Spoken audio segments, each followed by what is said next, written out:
No one wrote down what Kate Batts said before she died, but everyone agreed on one thing. She was looking at something in the corner of the room, something only she could see. 3 nights later, the bells heard scratching on their walls. Welcome to Secret Stories, where we uncover the mysteries that history tried to bury. Today we are diving into one of the most documented and terrifying hauntings in American history. A story that spans 4 years, destroys a family, and ends with a death that no one can fully explain. This is not folklore. This is not legend. This is what happened when Kate Batts whispered her last words in 1817, and what came after. The summer of 1817 in Red River, Tennessee was unremarkable. Families tended their farms, children played in the fields. The Bell family, led by John Bell, was respected in the community. John was a successful farmer, a church elder, a man known for his fairness and hard work. His wife Lucy managed their home with quiet efficiency. Their children, including their daughter Betsy, were well-mannered and loved. Life was predictable. Life was safe. But something was already changing, something no one could see yet. Kate Batts lived a few miles away. She was a widow, a woman who had fought hard to keep her land after her husband died. She was not well liked. People called her difficult. Some called her worse. But Kate did not care what people thought. She cared about what was fair. And when John Bell purchased a piece of land from her, she believed he cheated her. The price was too low, she said. The agreement was not honored, she claimed. John Bell denied it. He insisted the transaction was legal and fair. But Kate Batts did not believe him. She took him to court. She lost. The court sided with John Bell. Kate left the courthouse that day with her jaw tight and her eyes fixed straight ahead. She did not speak to anyone. She did not look back. But people noticed something in her expression, something cold, something unfinished. Months passed. Kate Batts grew ill. No one knew exactly what sickness took hold of her, but it moved fast. She became bedridden. Her skin turned gray. Her voice weakened to a rasp. Neighbors visited out of duty, not affection. They brought her soup. They prayed over her. But Kate barely responded. She stared at the ceiling most days, her lips moving, slightly, as if she were speaking to someone no one else could hear. The local minister came to her bedside one afternoon. He asked if she wanted to confess anything before she met her maker. Kate turned her head slowly toward him. Her eyes were sharp, despite the illness. She said nothing. The minister left unsettled. On the night Kate Batts died, the room was dim. A single candle burned on the table beside her bed. Her sister sat in the corner, exhausted from days of care. A neighbor woman who had agreed to help stood near the window, looking out at the dark fields. Kate had been silent for hours. Her breathing was shallow. Then suddenly her eyes opened wide. She was staring at the far corner of the room, the corner where shadows pooled thickest. Her lips began to move. The sister leaned closer, trying to hear. But the words were too faint. Just a whisper, a name maybe, or a phrase. The neighbor woman turned from the window and saw Kate's expression. It was not fear. It was not peace. It was focus, as if she were speaking directly to something, as if something were listening. Then Kate Batts stopped breathing. Her eyes stayed open for a moment longer, still fixed on that corner. The sister reached over and closed them. The neighbor woman said a quick prayer. They wrapped the body in linen. No one spoke about what they had seen. But neither of them slept well that night. 3 days later, the Bell family was finishing supper. It was early evening. The sky outside was fading from pale blue to deep indigo. The children were clearing the table. Lucy Bell was folding a cloth. John Bell was sitting by the fire, tired from a long day in the fields. Then they heard it. A scratching sound, faint at first, like branches against wood, but there were no trees close enough to the house. John stood up and walked toward the wall where the sound was coming from. He pressed his hand against it. The scratching stopped. He waited. Nothing. He sat back down. Then it started again, this time louder, this time on a different wall. Lucy looked at John. He looked back at her. No one said anything. The children stopped moving. The scratching continued for nearly a minute. Then it stopped. The house was silent. John Bell checked the outside of the house before bed that night. There was nothing there. No branches, No animals, no explanation. The next night, it happened again. This time it was not just scratching. There were knocking sounds, slow, deliberate knocks, 3 at a time, then silence, then 3 more. The family gathered in the main room. John lit another candle. He called out, asking if someone was there. No answer, just more knocking. Lucy suggested it might be the wind, but the air outside was still. Betsy, their daughter, sat close to her mother. She was 15 years old. She did not say anything, but her hands were shaking. The knocking continued for nearly an hour. Then, as suddenly as it began, it stopped. The family went to bed, but no one slept deeply. By the 4th night, the sounds had become a presence. The family no longer questioned whether something was happening. They knew it was. The scratching and knocking had spread to every wall. Sometimes it sounded like something was moving inside the walls. Other times it sounded like someone was walking across the roof. John Bell tried to maintain calm. He told his children it was likely an animal, but even he did not believe that anymore. Lucy began praying more often. She would sit with her Bible open, her lips moving silently. The children stayed close to each other. They stopped playing outside as much. The house felt smaller. The air felt heavier. Then the sounds changed. One night, the family heard what sounded like chains being dragged across the floor, but there were no chains in the house. Another night, they heard a voice. Not words, just a low murmur, like someone speaking in another room. But when they checked, no one was there. Betsy started waking up in the middle of the night. She said she felt like someone was standing by her bed, watching her. Her brothers dismissed it at first, but then one of them saw her blanket move. It slid off the bed slowly, as if someone were pulling it. He froze. He did not know what to do. He called for his father. By the time John arrived, the blanket was on the floor. Betsy was awake, sitting up in bed, staring at the wall. She said she felt cold fingers on her arm. John checked her arm. There were faint red marks, like someone had gripped her. But no one had been in the room. The family tried to keep the incidents private. They did not want to be seen as foolish or superstitious, but it became harder to hide. Neighbors started noticing that the Bells looked tired. That they were more withdrawn. One neighbor asked Lucy if everything was all right. Lucy hesitated. Then she said they were having trouble sleeping. The neighbor nodded, but did not press further. But word started to spread anyway. Small towns do not keep secrets well. People began to whisper. Some said the Bells were cursed. Others said it was guilt. A few said it was Kate Batts. Her name came up more than once. She had died angry, people said. She had died without peace. And now something was making sure the Bells would not have peace either.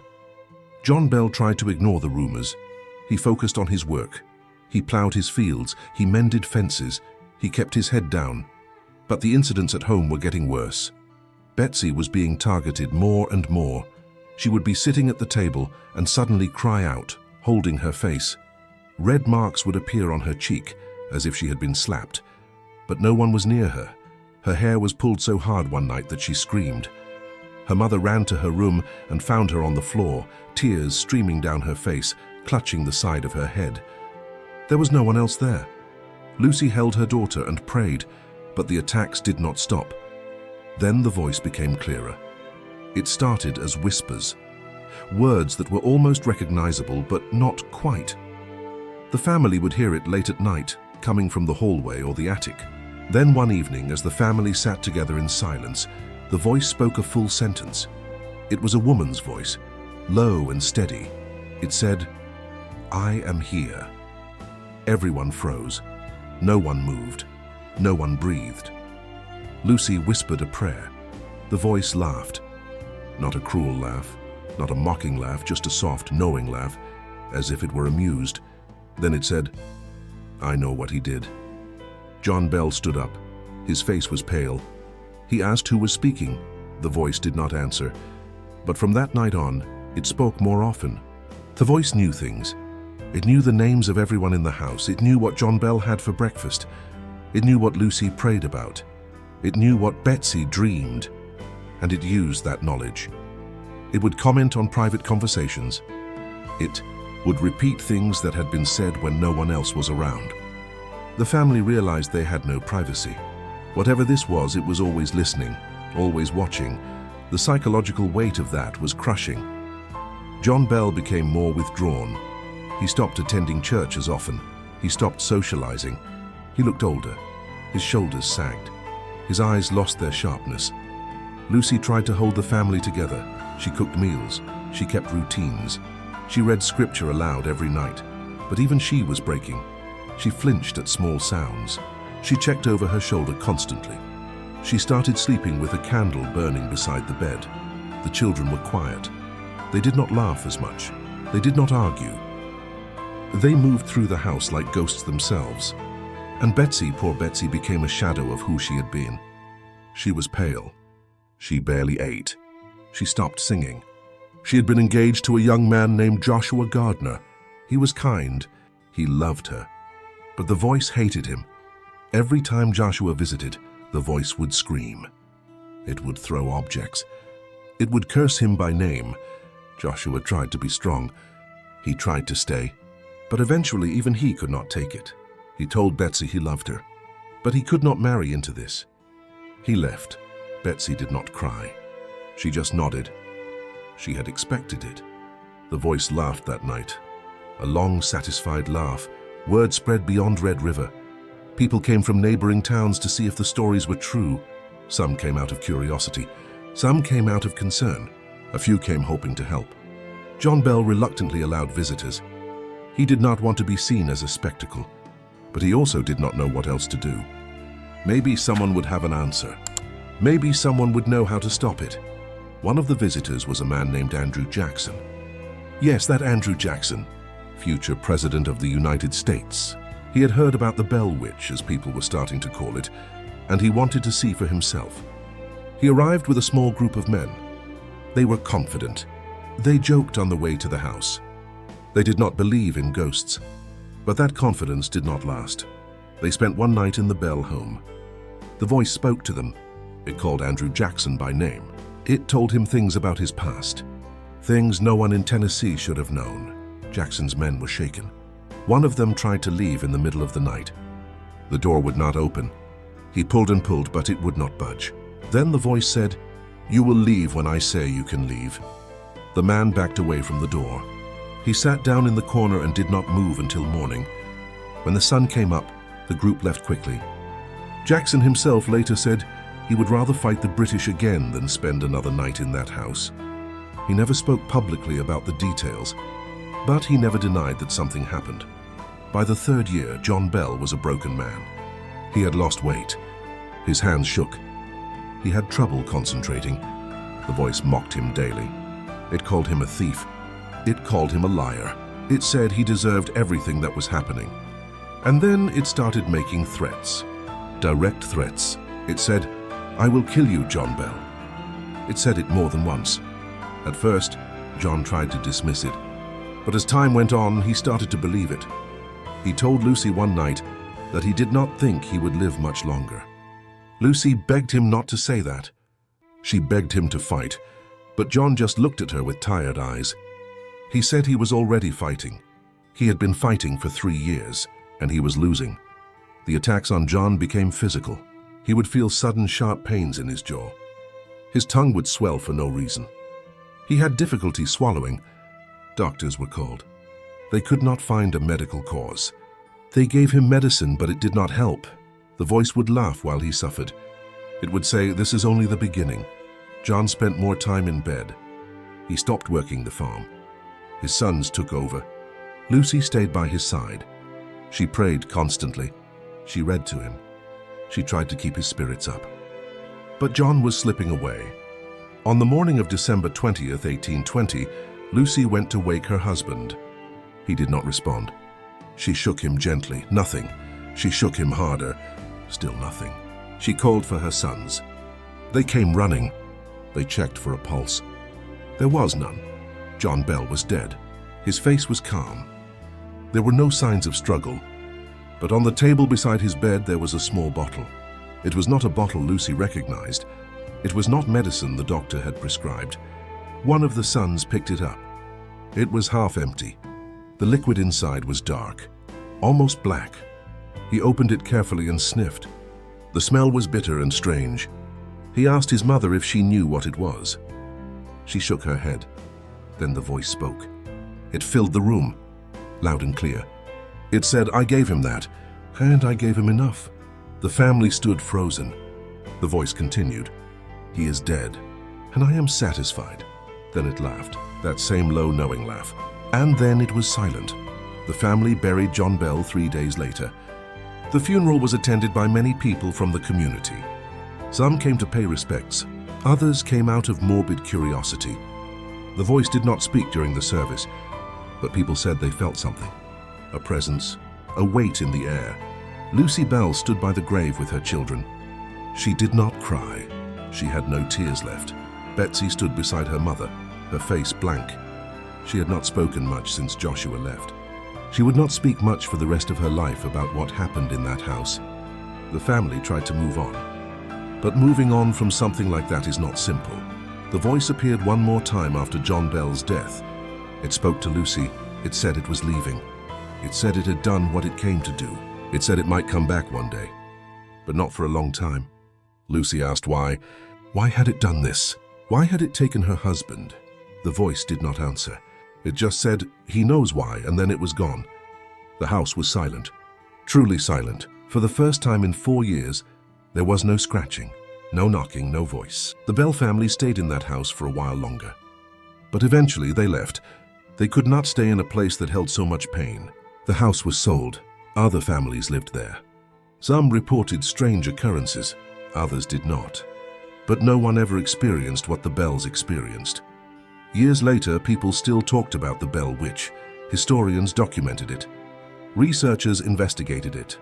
Skeptics tried to explain it away, but no one could fully account for what happened. No one could explain the voice that so many people heard. No one could explain the physical attacks that left marks. No one could explain the bottle beside John Bell's bed. And no one could explain why it all started 3 days after Kate Batts died, staring into the corner of her room, whispering something no one could hear. Betsy Bell lived the rest of her life quietly. She eventually married another man, but she never spoke publicly about what happened. When asked, she would say only that it was real, that it happened, that she would never forget. Lucy Bell lived into old age. She remained a woman of deep faith. She believed that what happened was a test, a trial. She did not understand it, but she accepted it. The Bell children scattered. Some left Tennessee, some stayed, but none of them ever returned to that house. The story of the Bell Witch became one of the most famous hauntings in American history. It has been written about in books. It has been made into films. It has been discussed by paranormal investigators and historians alike. But at the center of it all is a simple, terrible truth. A woman died angry. A family suffered. A man died under mysterious circumstances. And no one, not then and not now, can say with certainty what really happened. Was it Kate Batts, reaching from beyond the grave to claim her revenge? Was it something else entirely? Something that used her anger as a doorway? Or was it something within the Bell family itself? A darkness that grew and consumed them from the inside? We will never know. But what we do know is this. Kate Batts whispered something before she died. And 3 days later, the scratching began.